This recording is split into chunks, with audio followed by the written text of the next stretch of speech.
Tren beratur dan menari ketika menerima duit raya mendapat teguran daripada Mufti Pahang, Datuk Profesor Dr. Asmadi Mohamed Naim dan Mufti Terengganu, Datuk Dr. Muhammad Sabri Harun.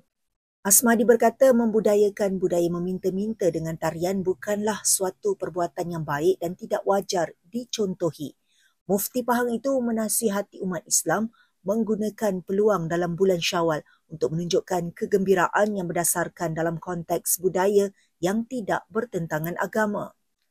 Sementara itu, Muhammad Sabri berkata tren menari di TikTok ketika acara pemberian duit raya sempena sambutan Hari Raya boleh jatuh kepada hukum haram jika ia menimbulkan fitnah dan dilakukan secara berlebih-lebihan. Ia terutamanya kepada wanita beragama Islam sekiranya ia dilakukan dan disiarkan ke media sosial sehingga menonjolkan aurat.